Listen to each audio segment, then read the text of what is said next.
Magandang araw pa rin sa ating lahat mga bro, mga kabadis, mga TH, Luzon, Visayas, Mindanao. Mapagpalang araw sa ating lahat mga TH. Ito ay tuloy pa rin ang pag-remap at pagdikod ko dito sa aming site dito na makikita nyo ay nandito na yung nabanggit ko na bulo at ngayon ay ito na naman ang ididikod ko at i-remap ko dito sa area na ito kung saan ay ito yung nabanggit ko na alignment ng 360 north kung saan ay dito umaagos ang tubig kaya eksakto rin ito sa water element at ito na naman ang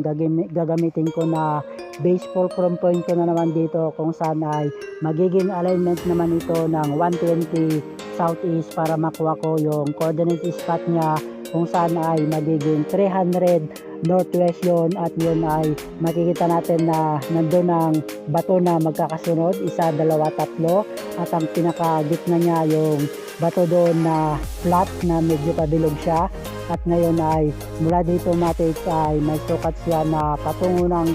300 northwest at ito ay magiging 120 southeast ay 30 feet patungo doon sa coordinate niya na bato doon kung saan ay magiging alignment din siya ng 030 northeast na siya at coordinate niya yung bulo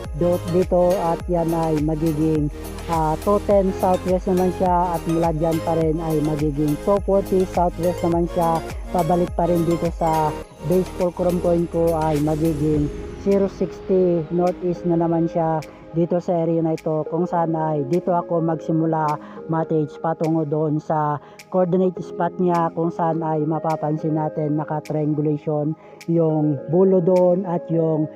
coordinate niya na bato doon at pabalik dito ay nandito ang base fulcrum point ko at dito ako magsimula patungo doon sa spot deposit doon kung saan ay naka-triangulation isa, dalawa, tatlo at ngayon patungo doon naka 120 patungo tayo sa 300 northwest may sukat siya na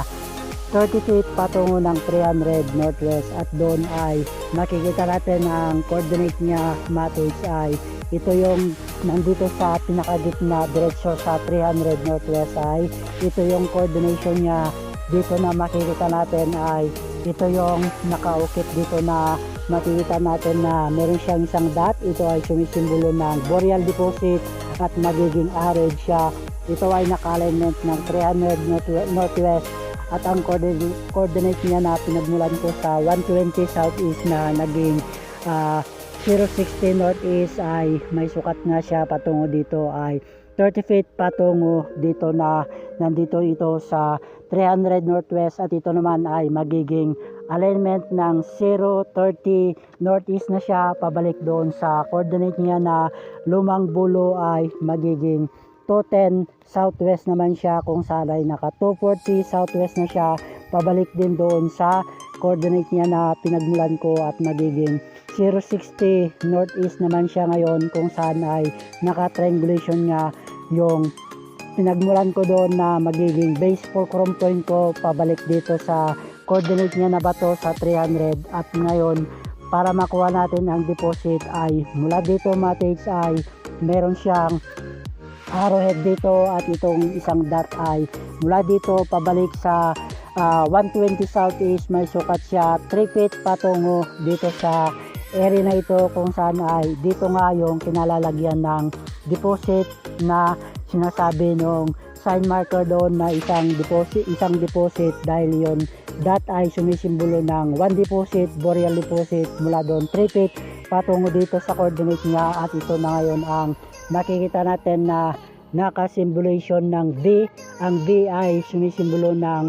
code numeric 5 center at ang makikita natin ay ito yung makikita natin na isang dot at itong isang dot ay sumisimbolo ng boreal deposit at makikita natin ito yung naka-triangle na kulay green na pabilog isa, dalawa, tatlo at ito ang sumisimbolo na kinaroroonan ng spot deposit ay nandito sa area na ito kung saan ay nilinis ko itong area na ito at lumabas itong bato na makikita natin na medyo pabilog siya at nakaplat ang kanyang ilalim at ang makikita natin ay meron siyang naka-symbolization C dito at ito ang symbolization ng door entrance at itong nandito sa gilid niya na isa ay sumisimbolo ito ng deposit, boreal deposit, kung saan ay meron siyang hole. Ibig sabihin ay dito nga ang pinaka center spot niya na pinalalagyan ng spot deposit. On the spot, direct under na dito sa area na ito, kung saan nga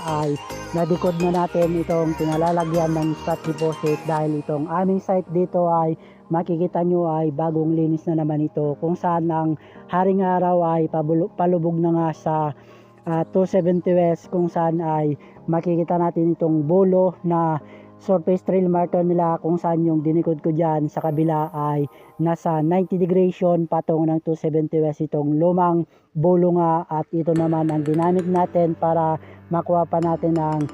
ibang deposit na nakatago dito, kung saan ang pinaka base fulcrum point ko na nandito sa area na ito ay dito ako nag base para makuha ko yung ibang kinalalagyan ng deposit pa na nakatago nga dito sa aming site na ito, mates. At ito ay napakagandang sharing na naman ang na-share ko sa inyo, mates. Donato G Vlog 8125, at huwag kayong makalimot na humiling ng gabay sa ating amang lumikha para tayo ay mag-guide at mabigyan blessing tayong lahat. At sa lahat ng